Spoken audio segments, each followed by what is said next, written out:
Hello, everyone. Good afternoon. Good evening. My name is Ayaz Malik. I'm a lecturer in human geography at Liverpool.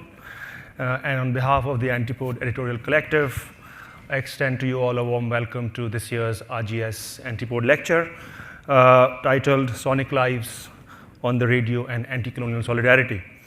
I will start with a quotation, and here goes.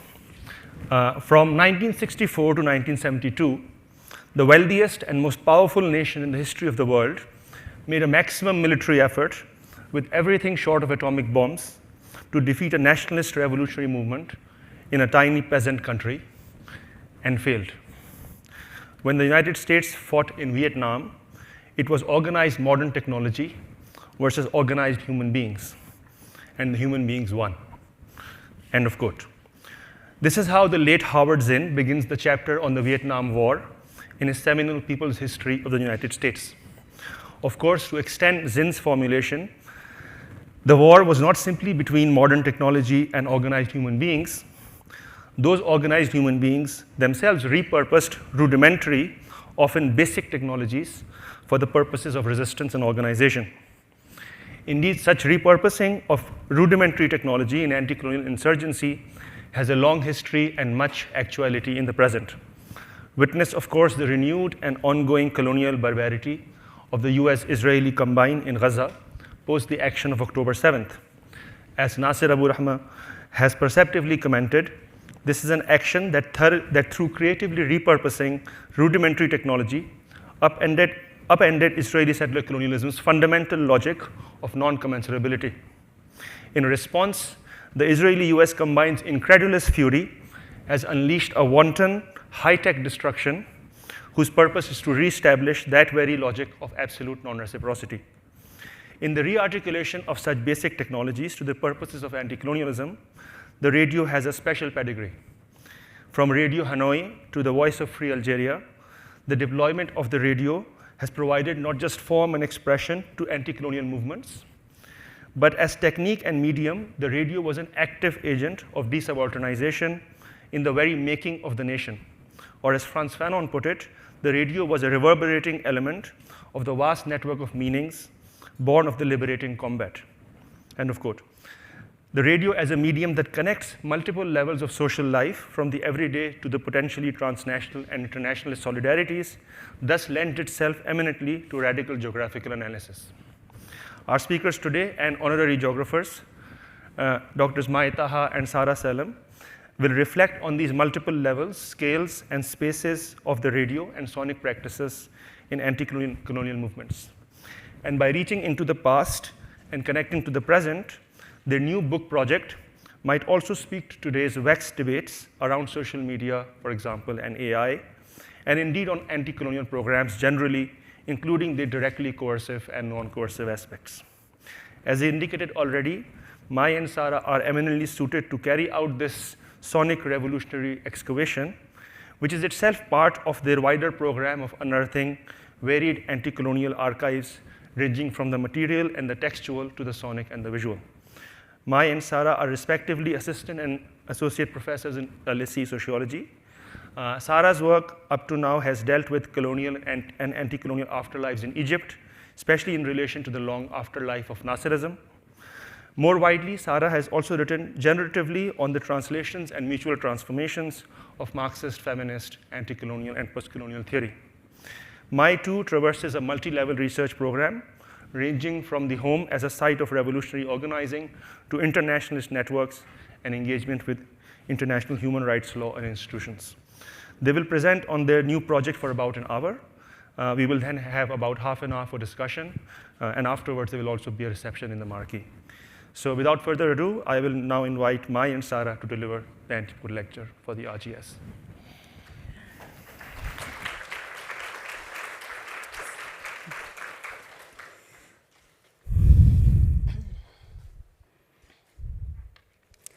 Great. Is the mic working? Yes.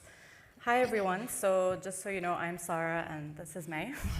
We're really excited to be giving this keynote today, and a special thank you to Antipode for inviting us and organizing this, to Ayaz and especially to our tech support, because there is a lot of sound material in the talk.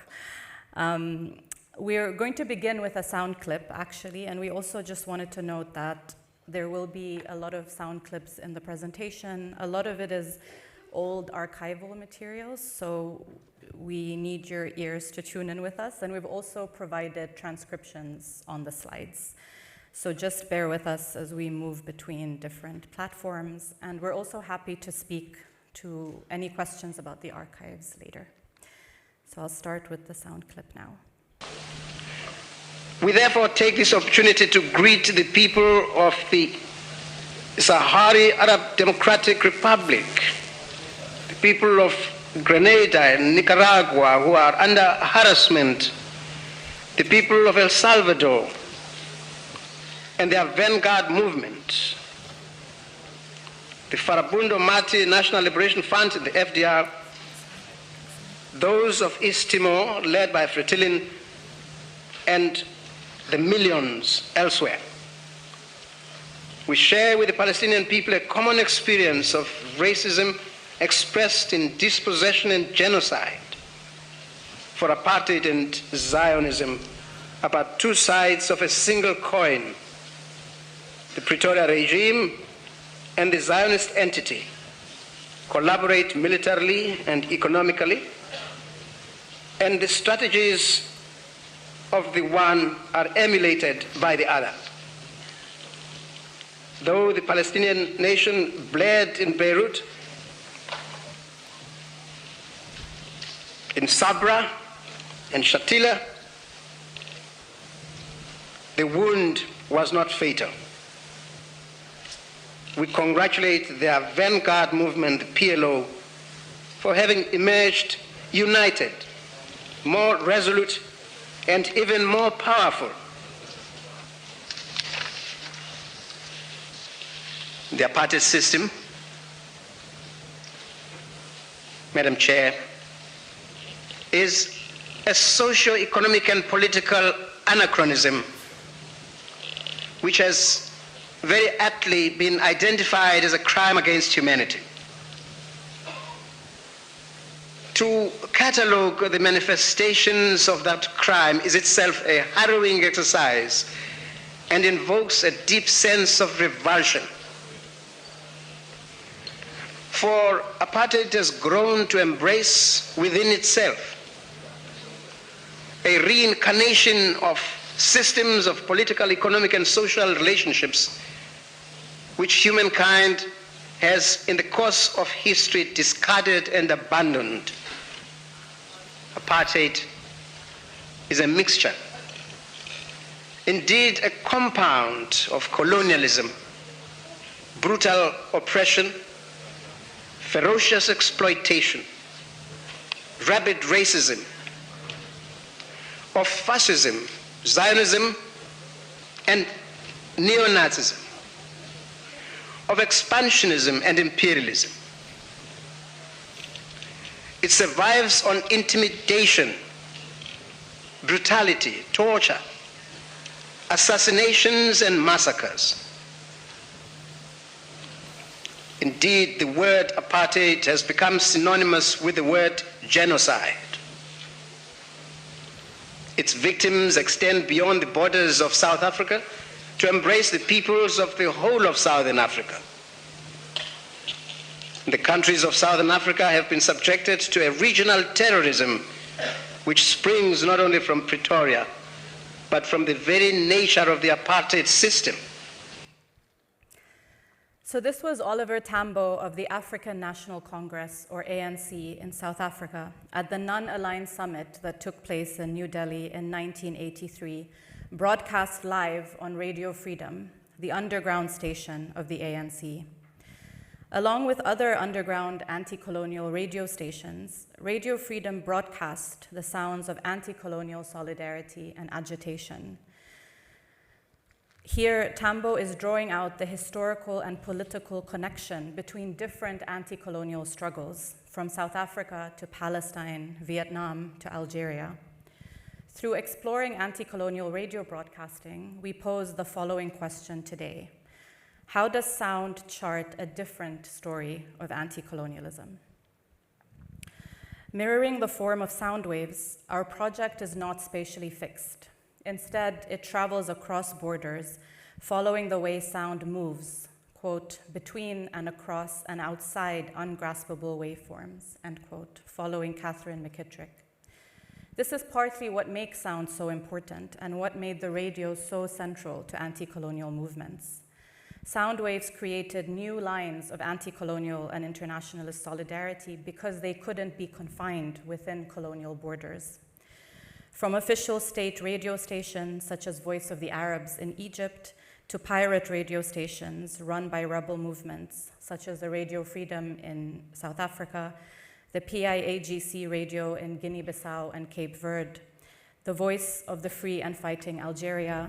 Through all of these, the sounds of anti-colonialism were broadcast through radio waves and made accessible to millions of people. Indeed, many of these stations imagined a vast audience reaching struggles across Africa, the Middle East, and beyond.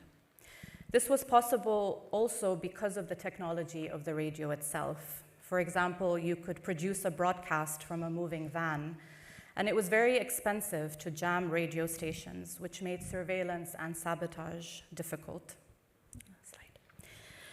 We focus on the period of decolonization, which spanned from the 1950s to 1994, stopping at the formal end of apartheid in South Africa.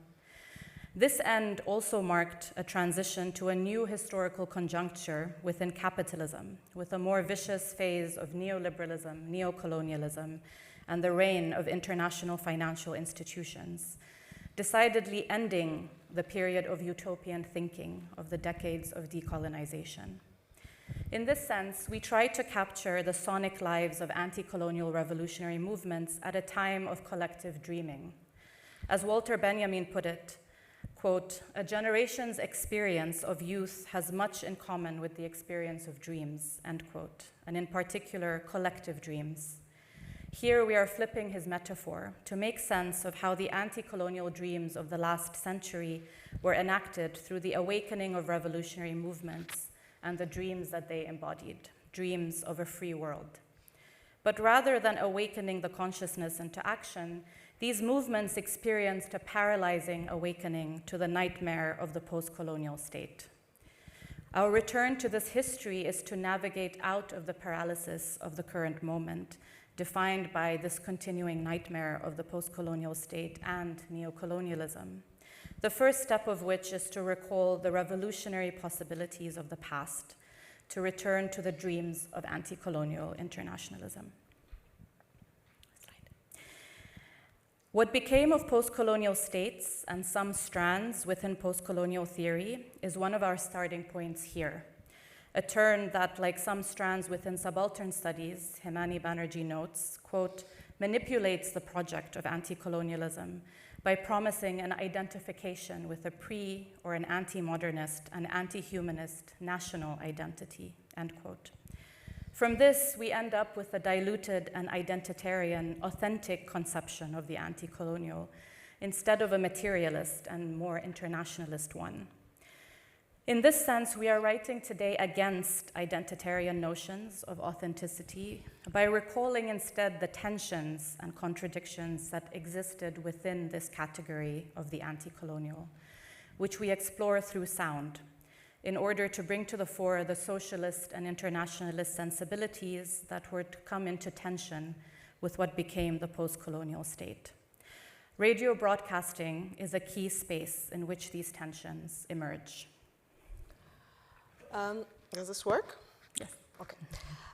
Following Ziad Nabulsi and writing about writers in the Afro-Asian journal Lotus, he says the following. To be a Palestinian, an Indonesian, or an Angolan was to express internationalist solidarity with all of the oppressed peoples of the world, and to act on this expression in concrete political and social terms. In other words, the identity conditions for being a Palestinian, for example, included being an internationalist, close quote. In that sense, if one failed to be an internationalist in thought and practice, then they failed to be a Palestinian in the proper sense. Importantly, this international sensibility was manifested in a socialist imaginary for a world freed from class society, one that was historically connected to the exploitation of the colonies. Handala, you might recognize Handala, the cartoon character, which was created by the famous Palestinian cartoonist and leftist political writer, Naji Ali, would manifest some of this sensibility. In an interview with Radwa Ashur, Naji Ali recounts how Handala is like a compass for him, one that always points to Palestine. But then he says, quote, and not only Palestine in the geographical sense, but Palestine in the human and symbolic sense. That is, the just cause wherever its location might be, whether it's in Egypt, Vietnam, or Southern Africa, close quote. So Palestine as not a location is precisely the notion of internationalism we want to revisit from this moment. But this comes, again, with a class analysis that is able to make sense of relations of exploitation and oppression within their conjuncture. As Al-Ali continues to say, he says, I am personally someone who is biased towards my class. I'm biased towards the poor, and I do not deceive myself or flatter anyone. The poor are the ones who die, they are the ones who are imprisoned, and they are the ones who suffer real suffering. The true fighter, who's always giving, takes their rights through the rights of others and not at their expense. So internationalist solidarity from this perspective, then, came from a shared political project that understood colonial capitalism as a global structure that only a global revolution could truly transcend.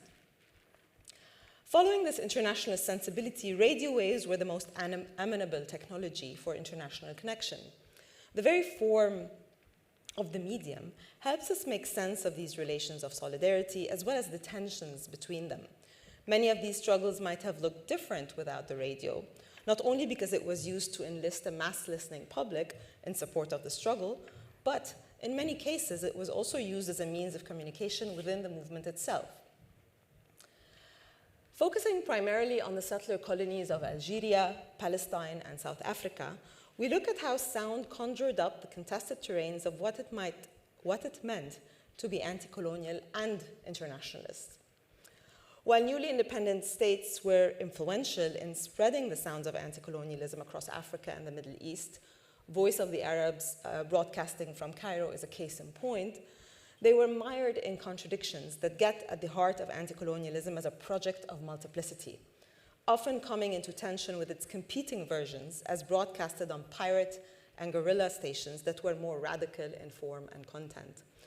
As such, a sonic cartography of the anti-colonial period brings out relations of both solidarity and contradiction in struggle.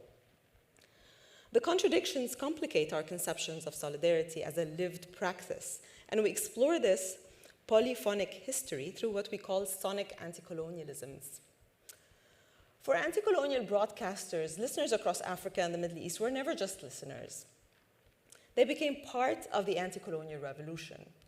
True, there's a tradition that imagines the listener as a passive consumer of a commodity, as Theodore Adorno has argued, a tension that we discuss in the longer project through Fanon's reading of the role of the radio in anti-colonial struggles, and most significantly, Fanon has argued against that notion of individual commodity-type listening into a more kind of collective revolutionary listening, obviously inspired by his experience in Algeria.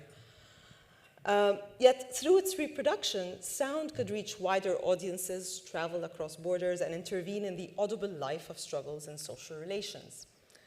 Unlike other forms of mass media technology, the radio broadcast embodied a democratic potential. Indeed, Bertolt Brecht, in trying to make sense of arts and culture under capitalism, saw the radio as a potential for transforming the listener from a consumer to a producer, engaging in the production of culture. Every listener thus becomes a potential producer, and for our purposes here, also a potential agitator. Finally, anti-colonial broadcasting also tells us something about how liberation movements envisioned political struggle. What becomes increasingly clear in this period through these broadcasts is that liberation struggles had a capacious understanding of resistance that not only included armed struggle, for example, but also encompassed revolutionary cultural production, a coming together we refer to as songs and rifles. From plays, music, and children's programming to extensive debates around guerrilla warfare, cultural struggle and armed struggle were seen as two sides of the same coin. So the first part of our talk today will focus on the sonic cartographies mapped out through the radio, and the second, we turn into the connections between cultural production and armed struggle, before we conclude with some ideas around sonic anti-colonialism.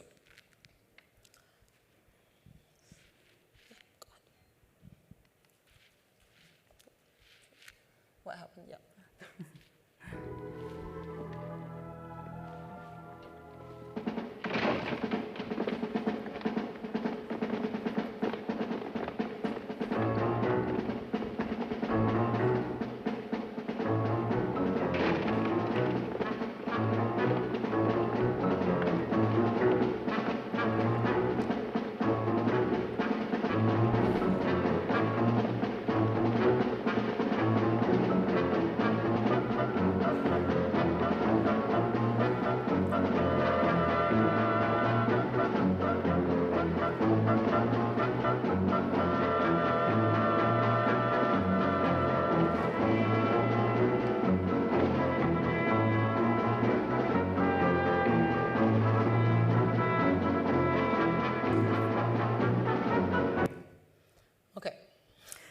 So, some of the most memorable images of the Algerian Revolution against French colonialism were reenacted in Gillo Pontecorvo's 1966 film, The Battle of Algiers, which I'm sure many of you are familiar with.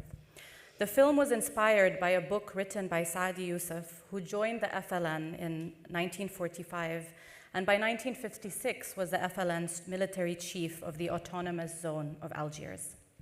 He wrote the book while he was in prison and used the time there to organize the resistance from his base in prison.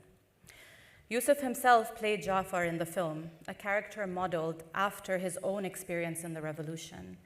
And as he narrated the story of his involvement in the film production, he recounted how the radio came to play an important role in the Algerian Revolution, confusing the French about the reach of these sound waves. Quote, "The French said that the Algerian Revolution was being conducted by the Egyptians. This is because at the time there was a very important radio station in Egypt, and there was a broadcaster who was Algerian, and this man would broadcast from Egypt, recounting all of the revolutionary activities and encouraging Algerians for the successes that were taking place in Algeria. And Guy Mollet, Prime Minister of France, had the idea that if only this station could be destroyed, the French would win the war. That is to say, by destroying Egypt, he believed he could also destroy Algeria," end quote. Youssef is talking here about the voice of the Arabs, whose Algerian broadcaster ignited some of the revolutionary fervor by broadcasting the successes of the Algerian liberation movement. Here, we also see the same colonial anxieties over the power of the radio to cross borders and to reach anti-colonial movements across Africa and the Middle East.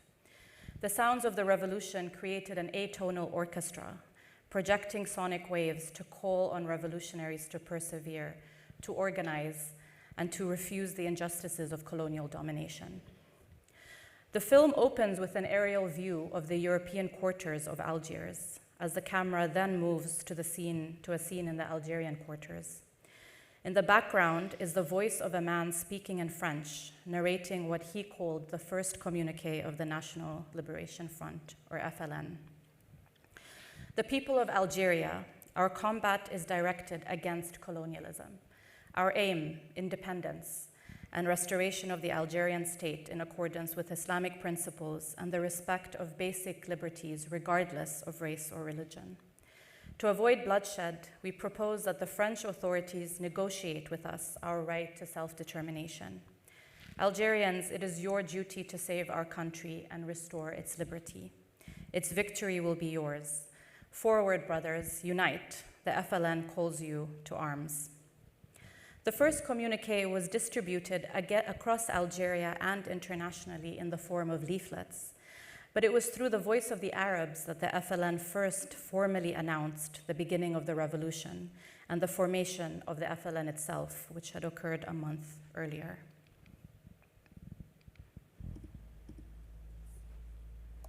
أيها المناضلون من أجل القضية الوطنية، أنتم الذين ستصدرون حكمكم بشأننا، نعني الشعب بصفة عامة والمناضلين بصفة خاصة. نعلمكم أن غرضنا من نشر هذا الإعلام وتوضيح الأسباب العميقة التي دفعتنا إلى العمل. إن هدفنا هو تحقيق الاستقلال في إطار الشمال الإفريقي، ورغبتنا هي أن نجنبكم الالتباس الذي يمكن أن توقعكم فيه الإمبريالية وعملاؤها وبعض محترف السياسة الانتهازية. نحن نعتبر أن الحركة الوطنية بعد مراحل من الكفاح قد أدركت مرحلة الإنجاز النهائية. فإذا كان هدف أي حركة ثورية هو خلق الظروف الثورية للقيام بعملية تحريرية، فإننا نعتبر أن الشعب الجزائري بأوضاعه الداخلية ملتف حول قضية الاستقلال والعمل. إن أحداث المغرب وتونس تمثل عمق مراحل الكفاح التحريري في المغرب العربي. إن أهدافنا الأساسية هي الاستقلال الوطني بواسطة إقامة الدولة الجزائرية الديمقراطية الاجتماعية ضمن إطار المبادئ الإسلامية لتحقيق الوحدة الشمال أفريقية في إطارها الطبيعي العربي الإسلامي. إننا مصممون على مواصلة المعركة وواثقون من عواطفكم المعادية للاستعمار. إننا وهبنا أفضل ما عندنا للوطن وهي حياتنا.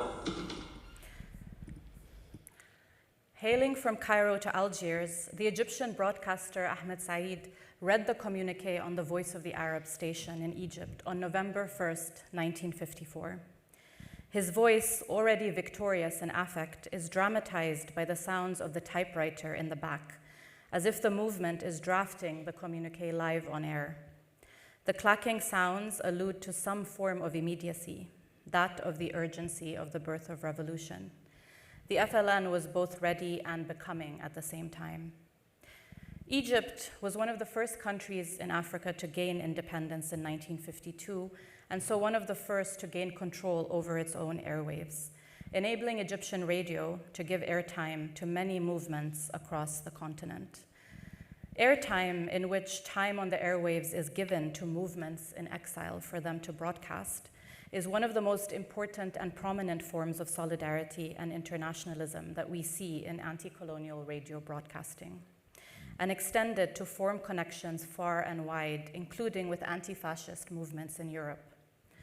Through airtime and regular programming, Egypt became one of the biggest broadcasters of anti-colonial sentiment in the world, especially through Voice of the Arabs, which was labeled the pulpit of revolution. By 1964, Egypt transmitted 766 hours per week, second in the world only to the United States. By 1965, it was broadcasting in 25 African languages, becoming an inspiration to liberation struggles across the continent.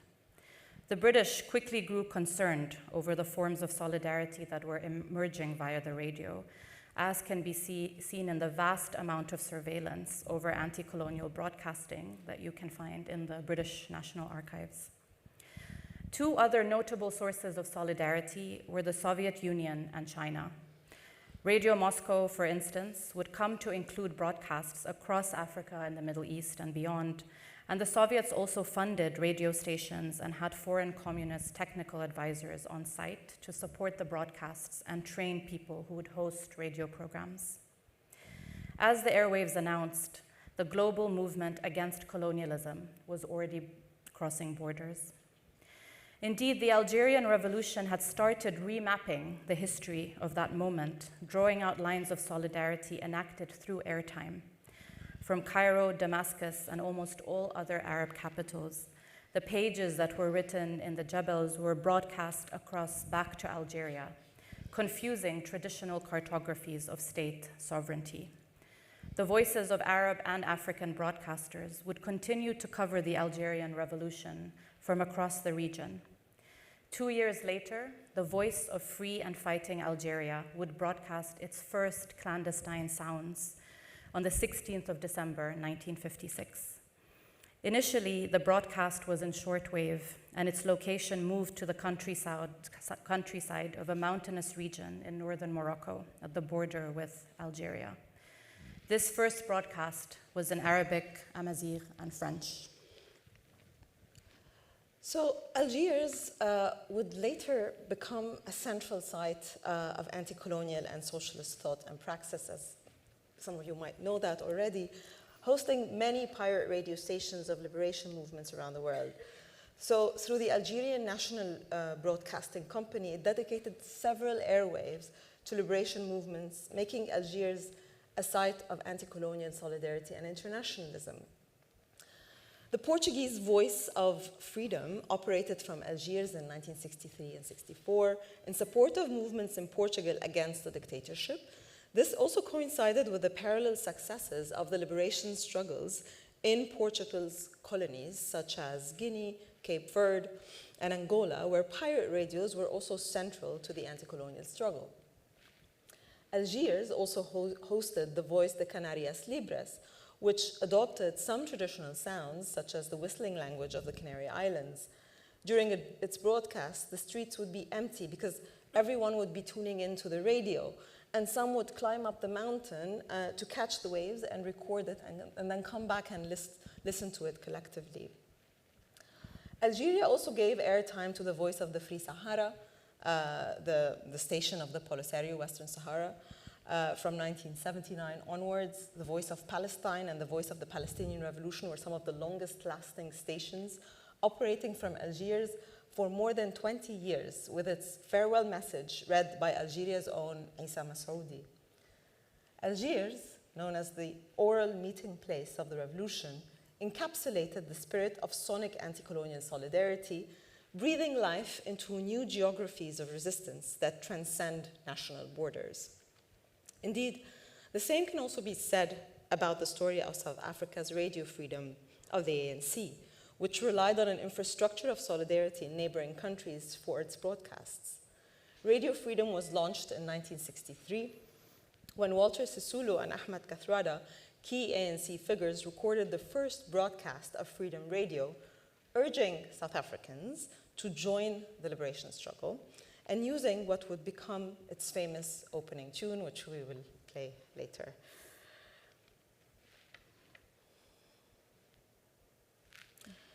The exile of the ANC was what made the radio an important revolutionary tool, as it could connect the revolutionary movement back to South Africa, underscoring the intensity of this new phase of the liberation struggle, which was equally marked by a turn to armed resistance. Above all, the radio allowed the ANC to communicate that it had not been defeated through its forced exile and continued to work for the liberation of South Africa, as well as to politicize people across southern Africa. We see the radio here as a means of communicating that the struggle is ongoing and to continually recruit people through the airwaves.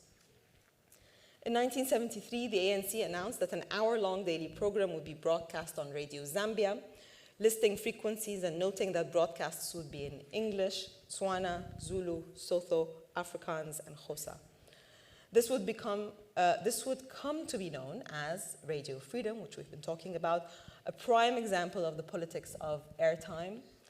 Alongside Zambia, Mozambique, Tanzania, Ethiopia, Madagascar, and Angola also came to host Radio Freedom, expressing solidarity with the South African liberation movement. For example, listen to this. You are tuned to the external service of the Voice of Ethiopia. This broadcast continues with programs produced by the ANC.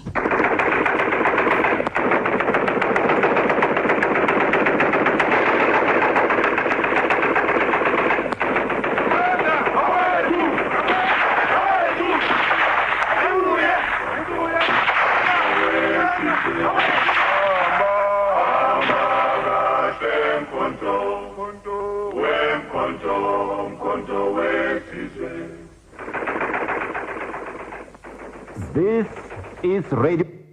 Yeah, it says this is Radio Freedom. Sorry, I moved. But this is basically the opening sounds of gunshots and also singing for Mkonto Wesizwa MK, which is the armed wing of the ANC. So, like Algeria and South Africa, the struggle for the liberation of Palestine also has a sonic history that traveled across borders in the form of radio waves. In 1954, Radio Cairo, through the Voice of the Arab station, gave daily airtime to the Palestine service, inviting Palestinian guests on a regular basis. They were initially given 15 minutes a day, and that later increased to 2 hours per day. A few months later, Iraqi radio followed with its own Palestine program, followed by Syria. And throughout the 60s, the Palestinian broadcasts would gain more airtime across the Arab world with new services in Jordan, Saudi Arabia, and Sudan. In parallel to these Palestine broadcasts, Egypt also began working with Palestinians in the Gaza Strip to establish a Gaza radio service, and the following year saw the PLO basically acquiring its own radio station. By the late 1960s, a new broadcast, The Voice of the Storm, Sawt al-Asifa, eponymous of Fatah's military wing and later referred to as the Voice of Fatah, began broadcasting from Cairo in Arabic and Hebrew, and its staff having been trained in Egyptian television and radio. So this new station emerged from a recognition by Fatah after the 1967 Arab military defeat by Israel that the Palestinian struggle basically needed a new media using fresh voices and methods, new people, and different words. The Palestinian station would later be the site of tension over the different political visions for a pre-Palestine. In other words, solidarity did not mean smooth sailing. It was mired in tensions and contradictions embedded within the liberation struggle. Still, countries providing these kinds of infrastructural support were central to the maintenance of the radios of liberation struggles. And here we have 2 archival photos from Zambia.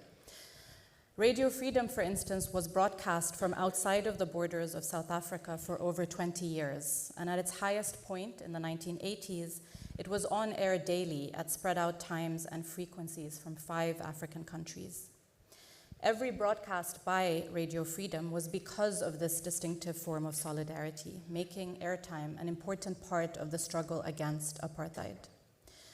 Alongside time on the air, Zambia also provided the ANC with broadcasting staff, equipment, and the maintenance of the transmitter site, and this transmitter had come from China, as well as security from the police and the army. Labor solidarity also emerges as a major theme on these stations, and many broadcasts were aimed specifically at workers. For instance, leaders of the South African Congress of Trade Unions often used Radio Freedom to encourage workers to agitate, claiming that the time had come, quote, when every single factory and workshop in South Africa must be organized into a trade union branch. Every worker must become a member of a trade union, end quote. For instance, listen to this. In South Africa, the black oppressed people are intensifying their struggle against the injustices of the apartheid system. In one of the most successful protest action against the Pretoria regime, more than 250,000 African people in the Eastern Cape city of Port Elizabeth have been participating in a mass 3-day strike action. Here now is the stay-at-home protest action involved the people living in the dormitory townships of KwaZakele, New Brighton, Zwidwe, and the shanty town known as Little Soweto. The 3-day strike paralyzed the industries and factories in Port Elizabeth and brought the white control businesses in the city center to a standstill. The black workers, students, and others responded to the call of the Port Elizabeth Civic Organization and the Port Elizabeth Women's Organization to stay at home in order to protest against the rising cost of living. Finally, the broadcasts on all 3 stations included many calls to third world internationalism, positioning South Africa, Algeria, and Palestine within global anti-colonial struggle. For instance, when the South African apartheid government broadcast that, quote, terrorists armed with communist weapons are causing havoc to public and private property and killing innocent people in Vietnam, Israel, Venezuela, and Rhodesia, end quote, Radio Freedom drew on these shared solidarities with the people of Vietnam, Palestine, Venezuela, and Zimbabwe. In a response to the broadcast quoted above, Radio Freedom emphasized the connections between the struggles of Southern Africa and other struggles around the world. These kinds of anti-colonial connections that were made not only on the air, but also off of it, were able to traverse colonial, but also later post-colonial borders to reach people all over the world. So, part one is over. We're going to move now to part two, where we're going to focus a bit more on the form that anti-colonial broadcasting took. So here in the quote that we're going to show and read, Soviet filmmaker and theorist Ziva Vertov asks the crucial question of how workers can see or hear each other across distances. So thinking back to the question Ayaz posed at the beginning around technology. Quote, the worker at the machine tool plant ought to see the miner who gives his factory its essential fuel, coal.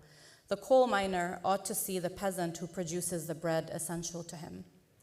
Workers ought to see one another so that a close, indissoluble bond can be established among them. But these workers live far from one another and are therefore unable to see each other. How, therefore, can workers see one another? End quote. New technologies carry the images and sounds of labor across national borders, building new forms of solidarity and creating a new cartography of transborder relationships. Through Soviet cinematic techniques of montage, of speeding up and slowing down, the reordering of images, truth is produced.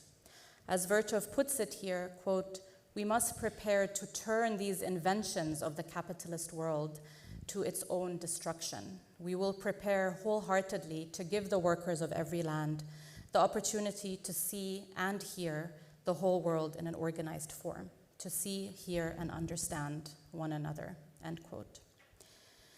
It is within this spirit that we understand the appropriation of radio technology by liberation struggles across the colonized world. After all, the radio had initially been introduced to many of these places as a colonial technology.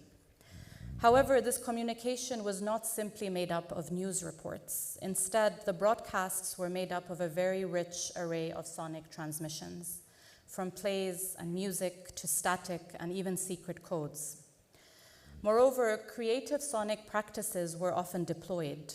As such, we understand the use of intentional repetition, the reordering of sounds, the use of music within broadcasts, and also the constant sounds of the street and even static as fundamentally about the production of truth, not simply a stating of facts. A historical narration of colonialism and anti-colonialism was being produced on the airwaves, one that told its own story of political world-making. The repetition of certain phrases, for instance, in the case of Voice of Palestine, South Palestine, South Thawra al-Palestiniya, or sounds such as the opening gunshots of Radio Freedom that we played earlier, or even the use of music and revolutionary songs, they all come together to form an insurgent montage that reorders reality in a way that might not be immediately obvious. To that end, the pirate lives of these broadcasts were fundamental to building consciousness and to organizing workers and armed revolutionaries. But they were also equally important in producing culture, and that's something we want to emphasize here. Culture was responding to revolution while also enacting it, as Amilcar Cabral has written.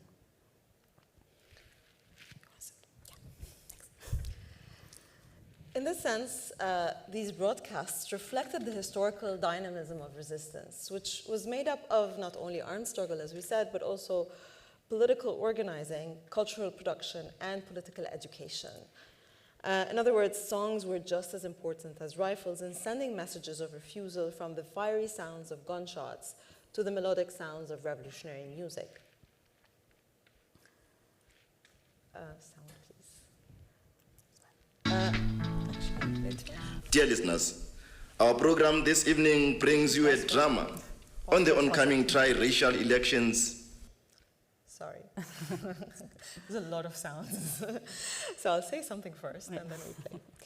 So in South Africa, Radio Freedom was part of the ANC's cultural wing, Amandla, beginning at the same time as the armed struggle. As such, radio and the broader cultural landscape was seen as fundamentally connected to the armed struggle and were launched at the same time. So you hear a lot of, in the archives, you find a lot of radio plays, music, and poetry that were broadcast on Radio Freedom on a very regular basis. One example is what we just tried playing, which was a radio play from 1986. And it's a drama on the triracial elections that was about to happen in South Africa that centered on a family in which the father is skeptical of the ANC and its message to boycott the upcoming kind of the triracial elections, which were kind of a farce. Now.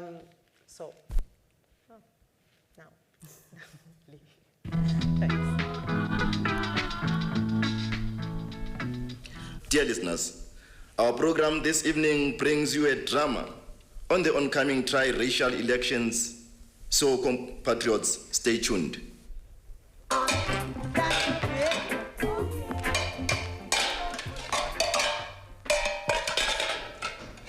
That's a beautiful piece of music, Pat.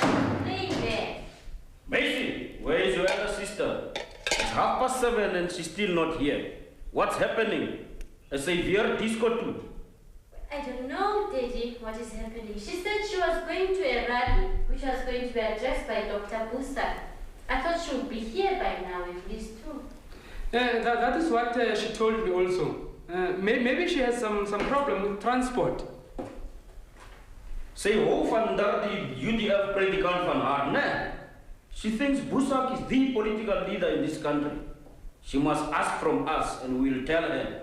She's still a learner in politics. Daddy, I've changed my mind. What? What are you so excited? You've changed your mind about what? I've changed my mind. I'm no longer going to vote. In fact, I'm going to burn my registration card. Why? What happened? Is that what Busak was telling you to do the whole of this afternoon? Daddy, I have realized that this whole idea about constitutional dispensation and tricameral parliament is just a farce. Oh, it's only now that you realize that.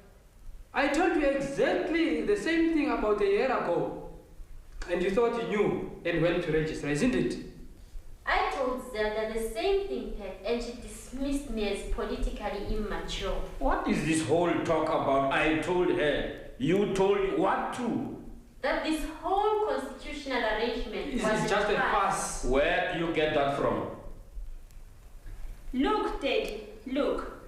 Both and his co-races have worked out this new scheme in such a way that they will always be in the majority. There is a built-in majority in this tricameral arrangement, which guarantees the perpetuation of white domination. And you know, as a result of that, I tell you, it will be impossible for the representatives of the other racial groups to push through bills that might, bring about radical economic conditions, changes for us, the black people in this country. And therefore, in the final analysis, the role of the representatives in the parliament will simply give some semblance of multiracialism to a structure that is essentially racist. What is happening in this kitchen? What is this whole argument and noise about? Why do you people want to turn my house into some kind of a happy bar or a shebeen? As your gunners. Okay, so as you can see, there are tensions. The daughter thinks it's a farce to maintain white majority. The father is unsure, thinks that's not true. Throughout the play, the father remains unconvinced, arguing that the compromise is important to political change, and telling his family that they have become victims of the radical propaganda of the ANC. Through the distributing of different roles to different family members, the play speaks to all kinds of listeners, as each listener would likely relate to a particular family member. There's a process of politicization here that happens through the political work of anti-colonial broadcasting. This process did not assume a listener that was already politicized and ready to join the struggle, but rather a whole range of listeners were seemingly imagined, gauging from the wide array of broadcasting content. Another example is the song calling on people to boycott apartheid, South Africa. So let's see if the commercial plays. I'm Danny Dyer, and I'm a tosser. So we have That's because this break. summer we're making sure your side ain't just a bit on the side. Proper freshness on your groceries or your money back. So skip it. We can't skip, we try to skip. It's a nice reminder that Still under capitalism. okay.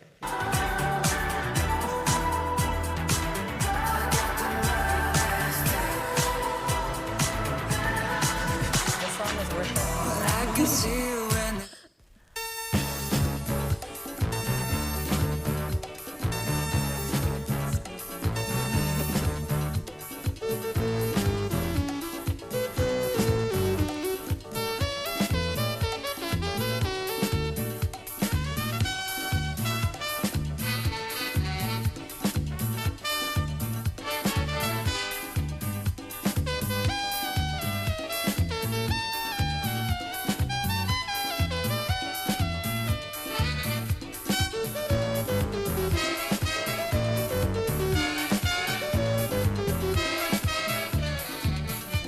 No games with them, don't trade with them.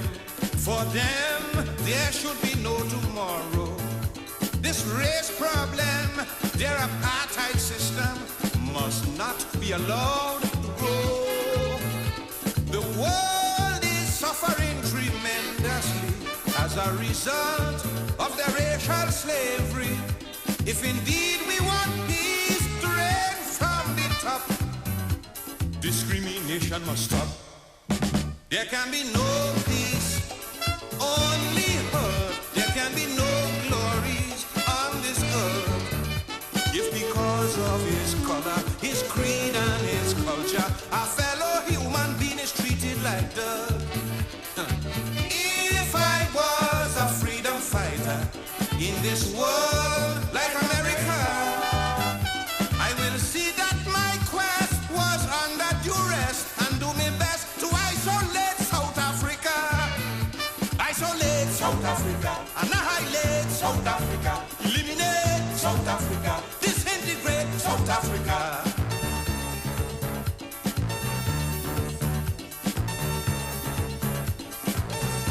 Yeah. Okay. This is insanely far. No. Okay. Sorry, I have to move a slide, but it's not there yet. So in occupying the airwaves, liberation struggles transformed the meaning of listening to the radio. The radio, a technology that had initially broadcasted the sounds of settler news of their life and their culture, became constantly occupied by the pirate lives of revolutionaries, broadcasting gunshots, news of the struggle, and songs of resistance. In a letter to Ethiopian leader Mengistu Haile Mariam, president of the ANC Oliver Tambo outlined the importance of the radio to the South African liberation struggle. And he says, with a change in our forms of struggle to combat fascist violence and police terror by sabotage and armed resistance, it follows that our propaganda must reflect this revolutionary strategy. This requires revolutionary and agitational material and fast methods of communication with the people. Tambo underscores here that the shift to armed struggle necessitated a change to the ANC's methods of communication, in particular by expanding its radio service. We see here an insistence on the connection between armed struggle and radio broadcasting. So rather than prioritizing the former within the broader struggle, Tambo highlights that the two are equally important and that the liberation struggle needed both to achieve its aims. Similarly, it was not a political speech that launched the Voice of Palestine station, but rather it was the melodic sounds of a revolutionary song, We Shall Return. The song was written by the Palestinian poet Harun Hashim Rashid, who had previously supervised the Palestine service on Radio Cairo. Malcolm X would later write Zionist Logic after his visit to Khan Yunis refugee camp in Gaza and his meeting with Rashid in a chance encounter in 1964. Rashid narrated the story of his escape from Khan Yunis a decade earlier when the Israeli military forces invaded the city and performed a series of executions, killing 275 unarmed civilians. Rashid's story would leave a strong impression on Malcolm X. Indeed, he copied Rashid's poem into his journal, later discovered as part of his travel diaries. The poem says, "We must return. No boundaries should exist. No obstacles can stop us. Cry out, refugees, we shall return. Tell the mountains we shall return. Tell the alley we shall return. We are going back to our youth. Palestine calls us to arm ourselves, and we are armed and are going to fight. We must return." It was with these words that the Voice of Palestine launched its new service, and it would quickly become clear how music and cultural production were central to the station, as opposed to being used simply to fill dead time on air.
The songs by Fuad Yassin chosen for the programming focused on the meaning of revolution, the ongoing struggle for liberation, and criticism of selected Arab regimes.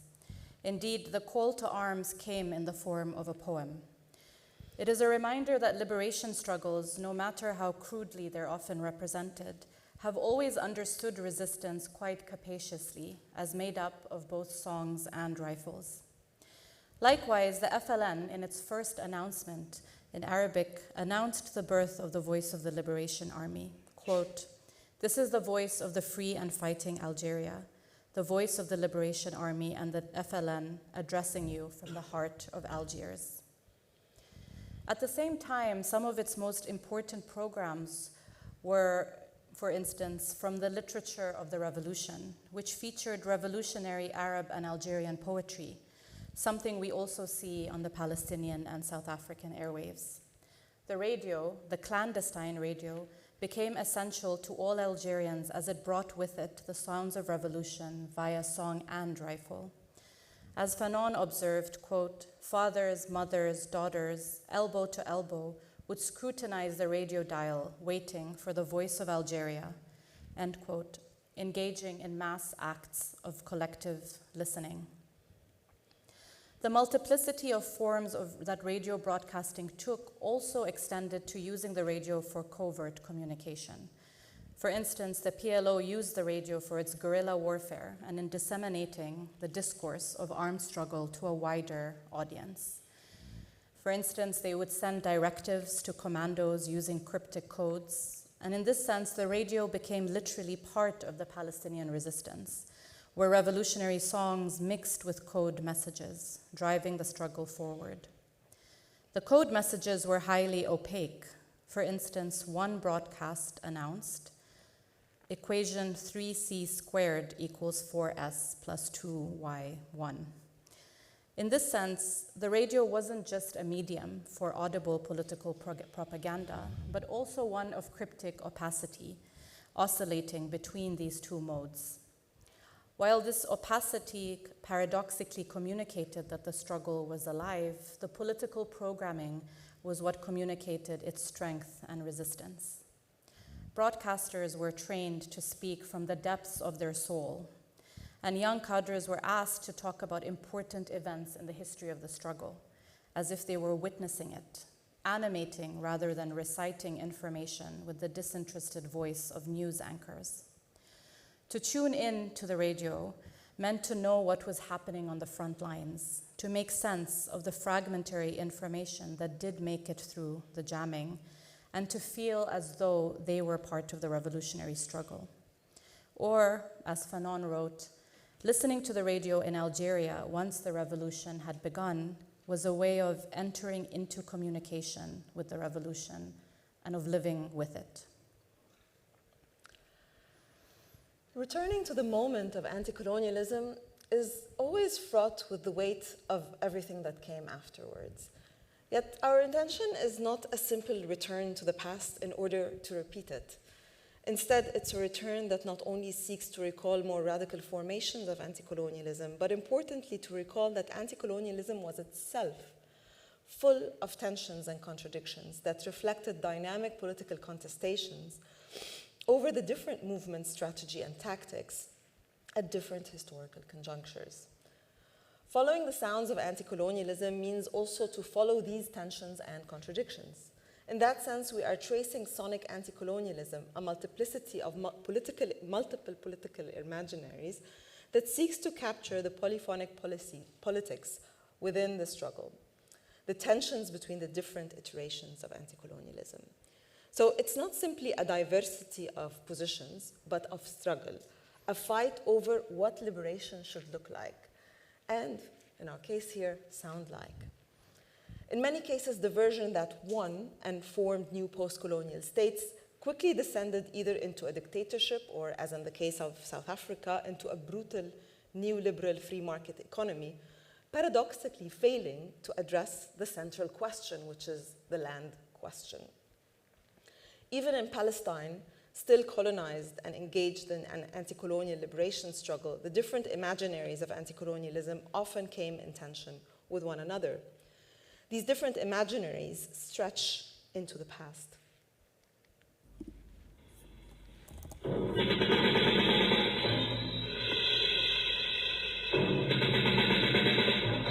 فلسطين صوت الثورة الفلسطينية.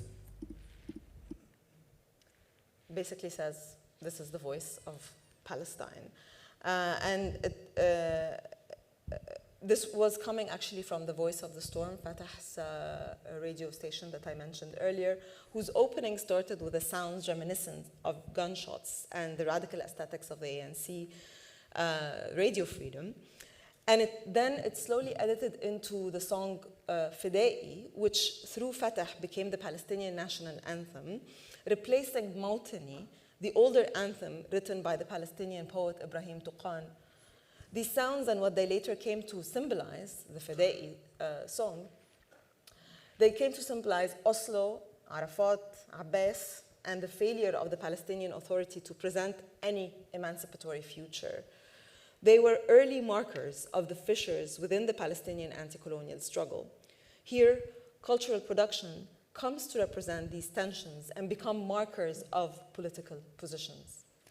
And these tensions also manifested in the Palestinian radio station in Damascus when it declared that the voice of the Palestinian Revolution broadcast from Baghdad no longer represented the Palestinian Revolution.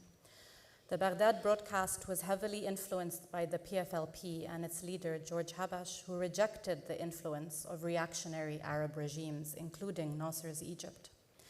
The PFLP, a socialist militant liberation movement, was already in tension with that of Fatah, which would later be manifested in the disastrous failure of the Oslo Accords and what became the Palestinian Authority. This is a good example of the temporal clash that was happening when the utopia of movements like the PFLP in the 1970s came up against the nightmare of the post-colonial Arab state. owing to changing neoliberal global forces, the PFLP's official critical stance of Arab regimes would wane as they entered the 1990s. We see similar tensions with radio freedom. Tension between Zambian President Kenneth Kaunda and the ANC in the late 1970s, also over revolutionary strategy, led to a break in Radio Zambia's lending of airtime to radio freedom. Although it resumed shortly after tensions had been ironed out, for most of 1975 and 76, radio freedom went off air. The very material effects of geopolitical shifts on radio broadcasts and airtime also demonstrate the difficult conditions that anti-colonial radio functioned under. In short, the story of sonic solidarity we tried to narrate here is not a neat one. This polyphonic history tells a more complicated story of anti-colonialism beyond the conceptual and geographical boundaries of what became the post-colonial state. But our intervention here is again to get out of our current paralysis and attempt to rekindle those moments of anti-colonial solidarity that animated liberation struggles across Africa, Asia, and the Middle East, yet within our current conjuncture. We want to escape Roberto Bolaño's prophecy of the post-colonial state when he said, "We dreamt of utopia and woke up screaming." This is indeed the literal afterlife of this moment of utopian thinking. We did indeed wake up screaming in what became the post-colonial state. But part of our project is to recall the anti-colonial and internationalist dreams that were forgotten with this nightmare. Thank you so much for listening.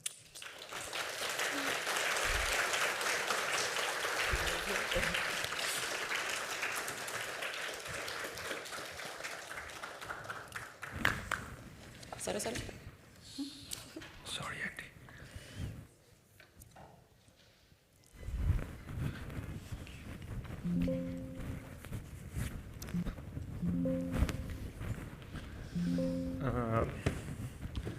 Thank you, Sarah and Mai, for this very dynamic presentation, ranging from the uplifting to the conflictual and the jarring as well. Andy, Kent, and I will conduct the Q&A. Should we take 2, 3 together? How would you prefer it, Sarah and Mai? Yeah? And then, just put up your hand, or if anyone online has any questions, just put it in the Zoom, and then we can collect 2, 3 together in a bunch and then present them to the speakers. There is a mic, I think, running around.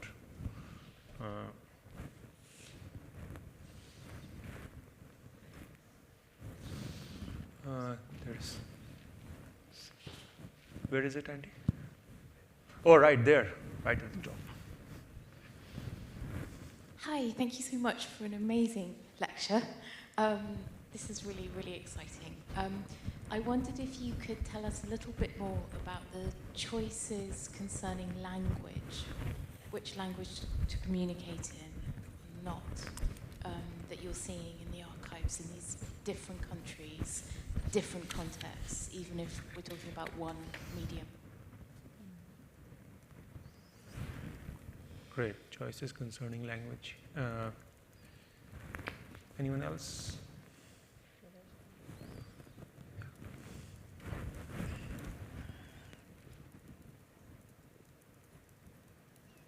Thank you both very much. That was amazing. I wonder if you could talk a little bit about the soundness of it, maybe some of the textures or the kind of connection between these technologies like shortwave and the sounds that they produce.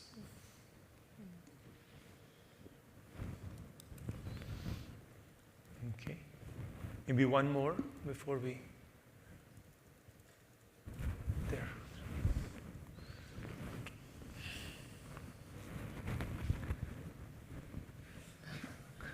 Yeah, also, thanks very much from me.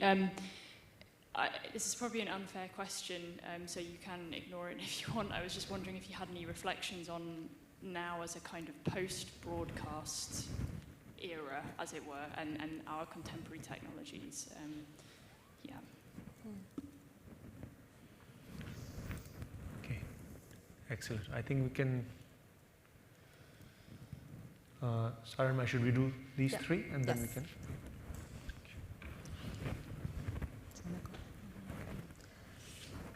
So thanks for the questions, and thanks for bearing with us for an hour.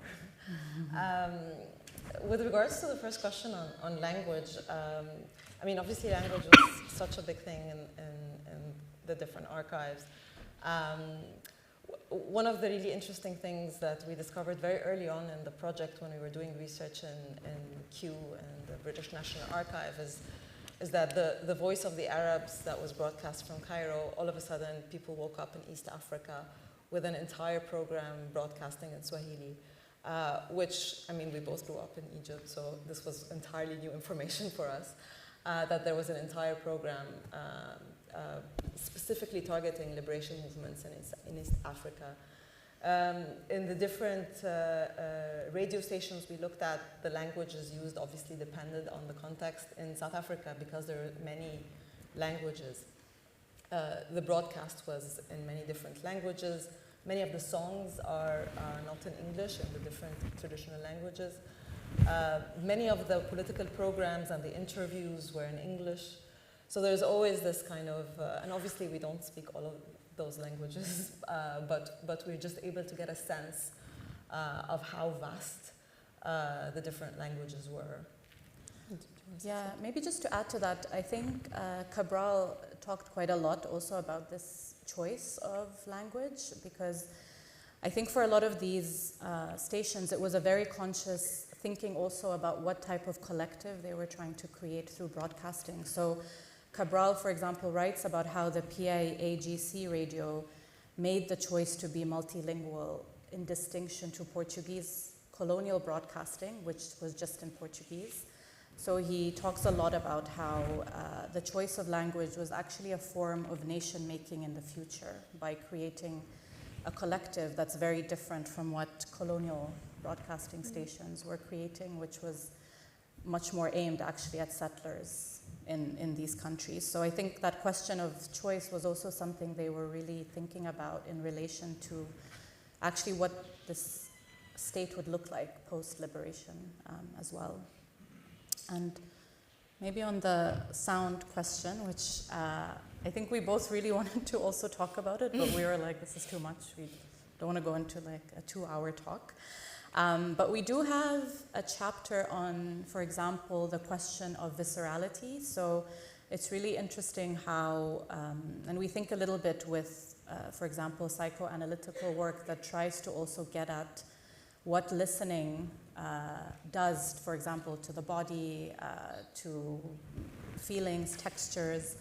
And there is a certain intimacy that also comes with radio, listening to the radio, even when you're in a collective space. And a lot of the interesting work on this has said that this intimacy is able to also access kind of forms of political consciousness that were very important to mobilizing the feelings around anti-colonialism. So I think that question of sound and its textures was really something we wanted to explore more.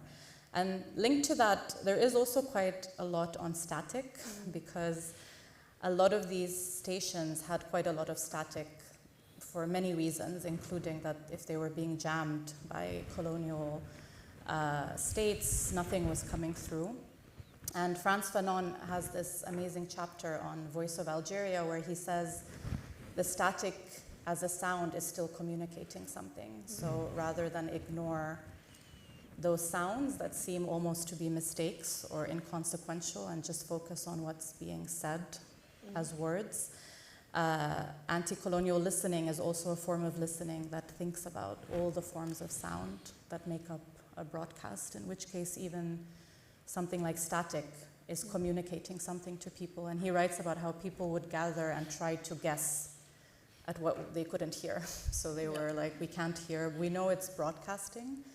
And so they would have these hour-long conversations trying to guess what was being broadcast, basically. Yeah, and it speaks to also what we mentioned briefly, which is the tension between, like, for example, someone like Adorno writing about the radio as like individual commodity listening versus Fanon, who was saying that, like Sarah was saying, the static meant that different people were listening and then they would meet and try to together make sense of the whole program. So it fundamentally made it a collective exercise in the context of colonialism. So in a sense, Fanon's reflection on the radio really captures that kind of form of collective listening through something like static, for example. And the last question around, reflecting on the kind of post-broadcast moment. We're not post-broadcast. I listen to the radio every day, just to say. But also, I think the radio is also still used in very interesting ways, including, for example, in Palestine right now. So many prisoners in Israeli prisons are able to know the news of their community, their family and friends and comrades through the radio. Things like information on, new babies, new graduations, kind of connect the prisoners who are isolated entirely through other forms. And of course it was used historically also to communicate secret messages like, you might be out soon, things like that. So it does still have this ability to transcend, the super surveilled internet technology, just because it's just very easy to do. Yeah, and maybe just a final thing to add to that is that question of surveillance was something that we found really interesting through the research, that the radio was very hard to surveil, basically. It was very expensive to keep tabs on it, and it was very expensive to jam radio broadcasts. So actually, compared to today, some scholars actually argue that the radio was a much more radical form of technology because of that. It was able to evade surveillance in a way that's much more difficult today. And also, of course, the radio was much more mobile. So you have these examples of people broadcasting from a moving van. And even with listening practices, people would sometimes have a radio in the back of the home and a radio at the front. So one was the official radio, and in the back they were listening to the clandestine station. So I think it's something that's quite interesting, actually, how today it seems almost harder to escape surveillance technologically than it was then. Phones with WhatsApp and Signal, different phones. Okay, let's have another set of questions.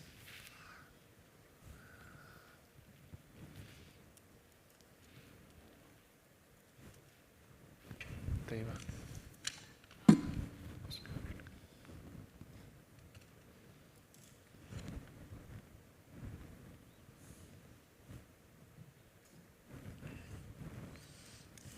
I'm wondering if you found ways that they might have used to reach even beyond the immediate borders, like if there were tapes and stuff of these radio communications that then were sent to even further, like regions even further away, and if those have been uncovered by your research?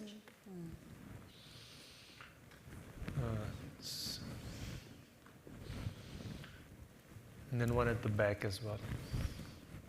It's more about the sort of material or technical aspects of those radio waves, whether they were able to reach anywhere or if there was a limit to where they could get, and if this influenced this politics in some way. Hi, Maya and Sarah. Thank you so much for such an incredibly, fantastic presentation. I'm kind of lost for words to say how impressed I was. My question is, a lot of the voices that you presented to us and the images were predominantly male. What was happening in terms of female voices in terms of this kind of process? And also, did you find anything in terms of the records about how it was impacting women? Thank you. Excellent. Should we go for these three? Yeah. Yeah, maybe I could start with the first, the first two questions about finding these transmissions in other places, which is kind of tied to the question of how far the radio waves went. I think me and Mai have this very long dream to learn how to make a radio because we really want, if anyone knows how to It's apparently teach us. illegal. Oh, okay. You know that? Don't speak about this very okay. much. Just ignore what I just said. We want to learn how the radio works as a technical object because I think part of this was also linked to the question of transmitters, so how powerful the transmitters were. So for example, you know, BBC, which had a lot of anti-revolutionary broadcasting across places like the Middle East and Africa, they had access to very powerful transmitters and therefore were heard really widely.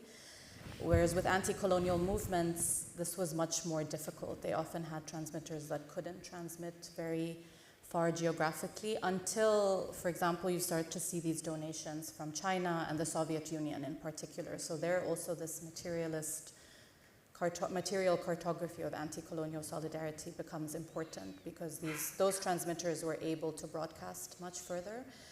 I don't think we found examples of tapes in other places, but we do see in the archives that these broadcasts were heard quite widely, so that's something you can see almost as like a trace, which links to also the question of radio archives, which is also a very precarious archive in and of itself. So there aren't many actual archives of these anti-colonial broadcasting stations. I think Radio Freedom is an exception. It's quite a huge archive that you can find in South Africa and other parts of Southern Africa, but many of these movements actually, because they were underground, either had to destroy the tapes or they would use the same tape over and over, so record over and over the same different broadcasts. And so I think it also links actually to the gaps that we have in the archive, that it's sometimes difficult to tell how far these transmissions went, other than through hearing that people would hear them. And ironically, also British surveillance tells us a lot about that. BBC monitoring service. Yeah. They have so much. And they tell us, this is how you know also where Voice of the Arabs was being heard, is through the British surveillance, who were very obsessively tracking who was listening, basically. And with regards to, thanks for your question, obviously this is something that's really on our minds. We have other archival material, particularly from the ANC, which had a whole women's programming section that was very much dedicated to women workers, to cleaner, like trying to organize cleaners. So it was very, very targeted.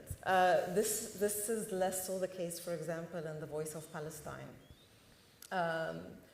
The Voice of Algeria, we're still in the process of collecting, going to Algeria soon, collecting the material. But obviously, as many of you might know, women were so central to the armed struggle, but are less reflected in the radio programming. And this is also part of, you know, the critique, right? We're looking back, it's not a romantic story.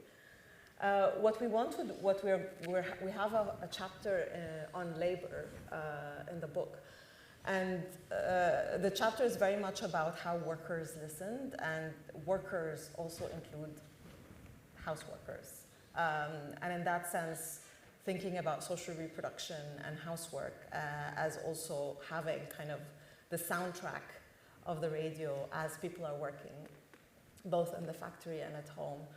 And this would like bring out some of the critique of what women are listening to in relation to what they're physically doing.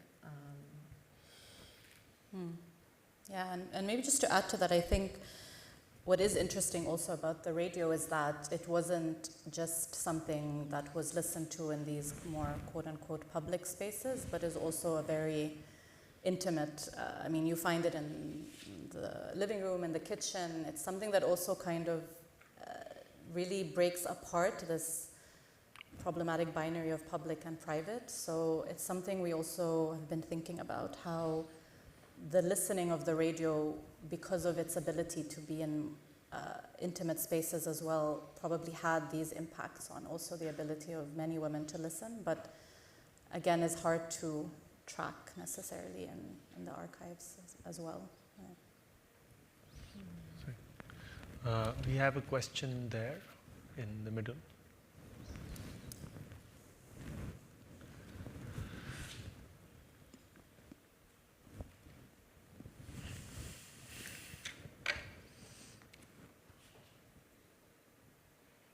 Thank you both so much. That was a phenomenal presentation.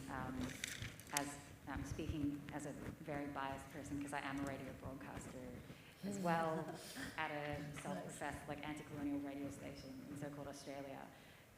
And I was really interested in what you brought up around the idea of really thinking of audiences as interlocutors, and the notion of political communication in that radio play that you played a part of, thinking about multiple subject positions of listeners and giving them different avenues to access political communication.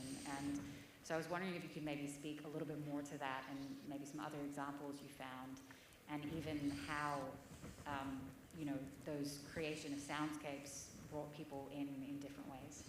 Thank you. Great, thank you. Any other questions? There's one there.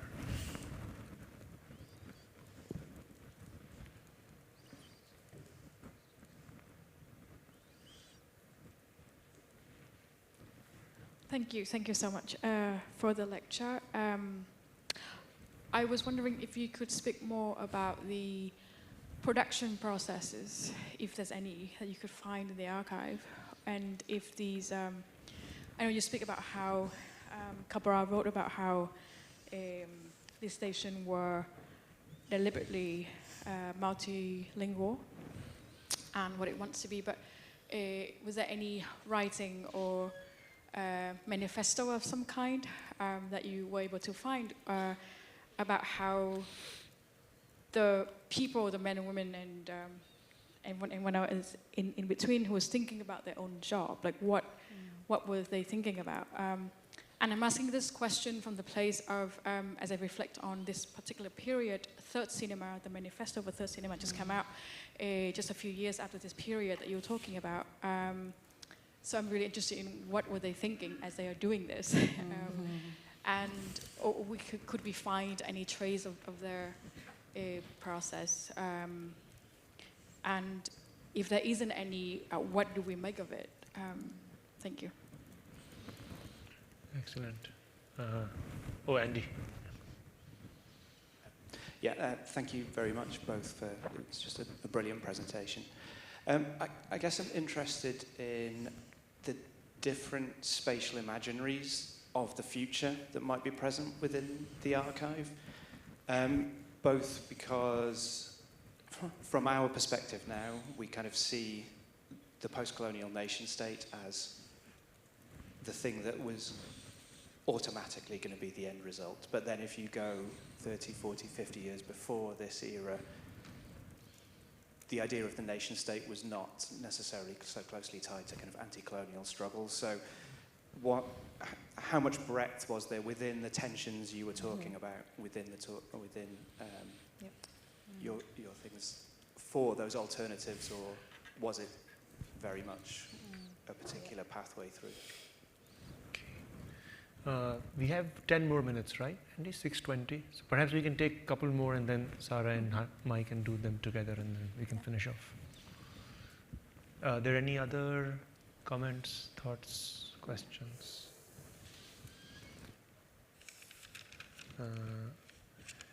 No? So I think you go ahead, and then if we have a couple of minutes.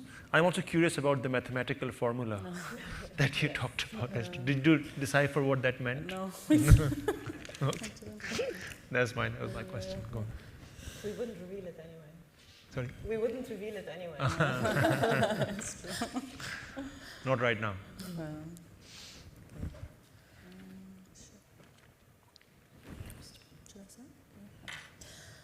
Yeah, really great questions.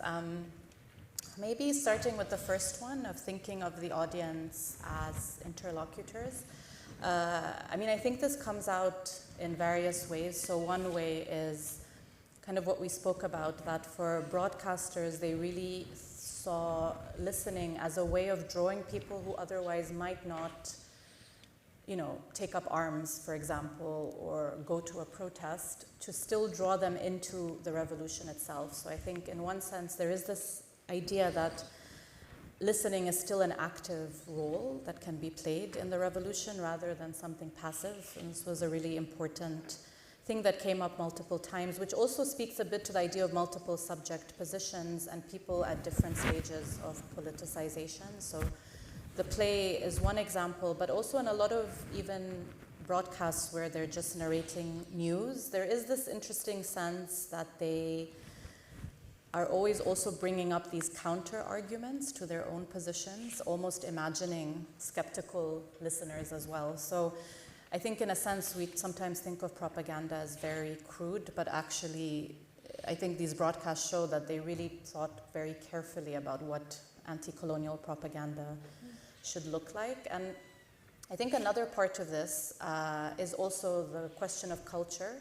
So the turn to things like radio plays, but also music, I think was also a way of engaging people differently. So there was this really great quote which we found recently, which kind of talked about the ANC's cultural wing as, and it was described as the best bullet that we have, because culture is able to convince people who don't buy the political argument. So there's something about the affect and power of watching a play or listening to a poem that does something to people. And in this quote, they really kind of said, not everyone is convinced when you just give this very political understanding of what they should be doing or thinking. So I think there are these interesting ways in which they thought quite carefully about reaching people at very different stages.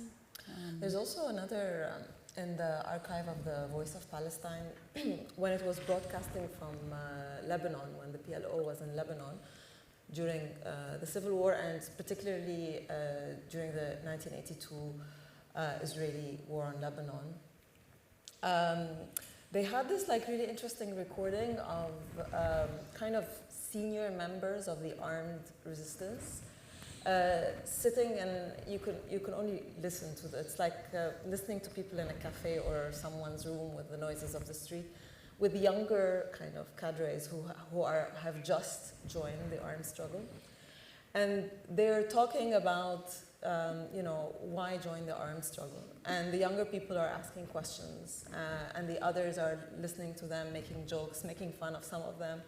It's almost like a group of comrades basically recording their get-together.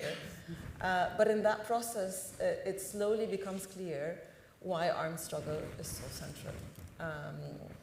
And of course, some of it is quite didactic, because this is what happens, but also parts of it are quite subtle.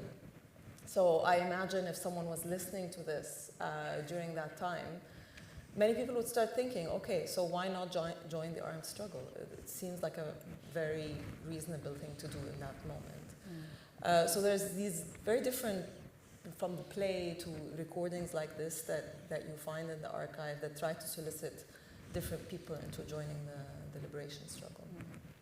And in that sense, I think it is that these broadcasts didn't assume that there's a revolution about to happen, but actually that people need to be politicized as well, and this is a long-term project. Maybe on the production processes question, which is, I think, so interesting for us as well, we would really love to be able also to speak to the broadcasters themselves, because many of them are still around, and we have found some oral histories that have been done with, for example, former broadcasters on Radio Freedom, and also oral histories with listeners, which are also interesting, that kind of talk about how they came across these stations, what they felt. So I think it's definitely something we want to think more about. There are also these traces in the archives of like the cramped conditions sometimes that they worked in, the materiality also of these very tight spaces, radio freedom in Lusaka in Zambia was also, there was an attempted bombing, so there also are these huge security concerns that they were working with. But I don't think we found something like the manifesto for Third Cinema, which is amazing. But there are some debates actually in, there were some non-aligned communications conferences that are really interesting. So those archives are available, where the non-aligned summits also spent quite a lot of time thinking about information at that time. So it was like the 60s to the 80s, and what it means for the Global South to produce information, to kind of disrupt this flow, especially towards the 80s and 90s, where everything is coming from the Global North into the Global South. So I think that's maybe the closest thing we found to the Third Cinema Manifesto. Yeah. With regards to obviously this is a question that goes at the very heart of the project, which is basically, did we have to end up with the nightmare of the post-colonial state? It would be speculative for us to answer it, but part of the reason of looking back into that period is precisely to show that the line that won wasn't the only line, and we could have had, at a moment of utopian thinking, a much more radical imagination of what life could look like after colonialism, particularly that many of these movements, as we tried to show, were many of them were socialist, very anti-capitalist and what the colonial West represented, and very internationalist. So the post-colonial state is an unfortunate outcome of this moment.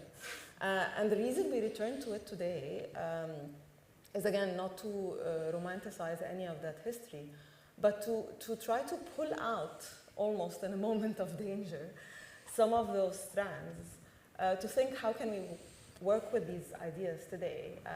And obviously, the global system is a constraining a question. There's different conjunctures that operate in different power relations that could change the route of different struggles at different moments in time. So obviously, I don't know if it was a necessary outcome, but we're hoping at least, to say that it wasn't necessary and it could have been otherwise, or it could be otherwise, perhaps.